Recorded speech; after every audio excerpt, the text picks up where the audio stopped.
if you do anything that's not a sequel or not a TV series or it doesn't look like one, they won't do it. They say, we want something that we know. So that's the downside of Star Wars. That's the downside of Star Wars. And it really shows an enormous lack of imagination and fear of creativity. George Lucas thinks that Star Wars killed original ideas in Hollywood. And wait till you hear this explanation because he might not be wrong. Now, there were two things that got abused with Star Wars, and it's still being abused.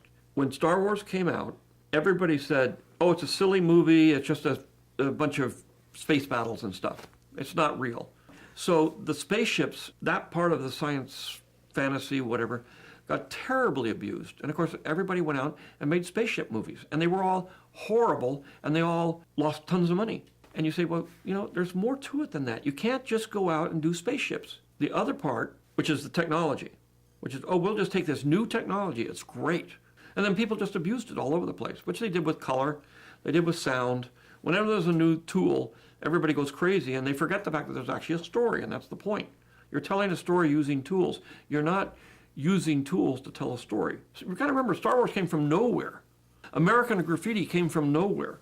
There was nothing like it.